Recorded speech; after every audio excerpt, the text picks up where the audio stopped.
So there was a question on how, when we have a hypoelastic solid, we end up generating work in closed paths. So let's recall that with a hypoelastic solid, so the question was, how is work generated in closed paths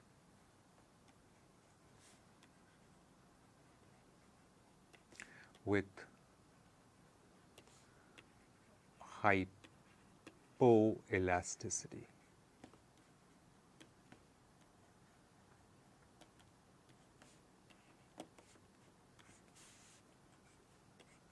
Okay, and so what we're talking about is this, right? So we do have our first Euler-Kirchhoff stress tensor. It is indeed a function of the deformation gradient, but no more. In particular, we do not have this. Okay?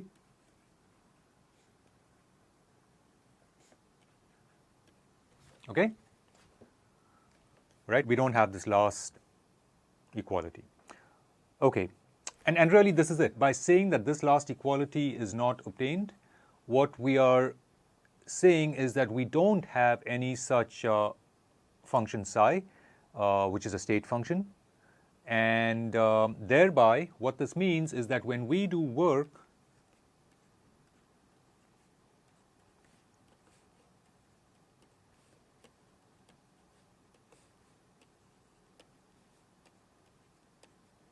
right, when we calculate the work done,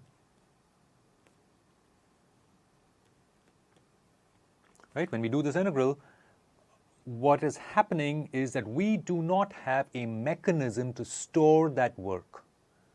Okay, so if psi existed, right, then we would have a mechanism, and we would be saying that physically we have a mechanism in the material to store that energy.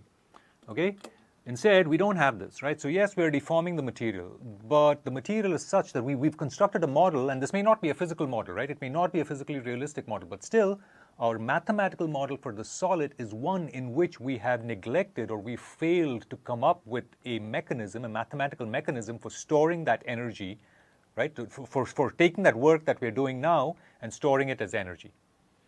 Okay, so that mechanism is missing, all right, in our description of the solid. All right, and this really is why we don't have path independence, right? Because we're not storing that energy. So this thing does not have, this has no path independence. Okay, and therefore if we don't have path independence, right, so now if we have this space,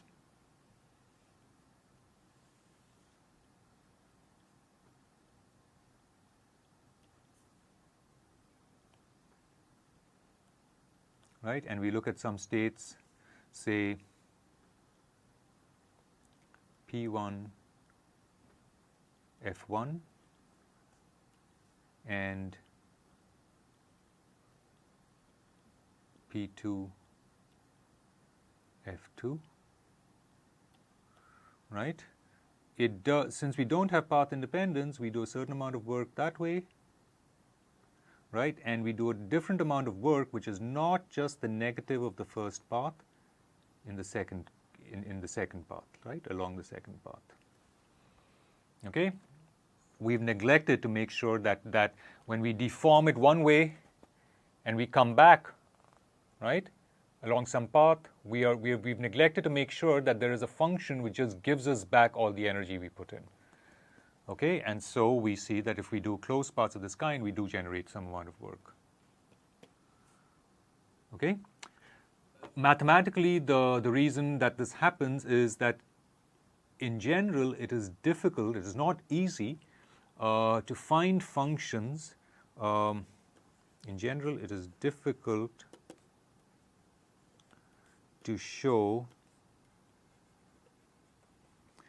given a GF, right? If you take a GF, it is generally difficult to show that GF is equal to this for some psi. Okay, you can go the other way, of course. If you start out with a psi, then you're assured that if you differentiate it with respect to f and you get a g, that is assured. But if you go the other way around, you're not assured of this. Okay, and in general, if you were to just construct, if you were to cook up some function g, and try to show that it can be written as partial of psi with respect to f, you will find that that's actually difficult for a tensor function that's nonlinear. Okay, so those are the physical and mathematical reasons for why hypoelasticity ends up generating work in closed paths.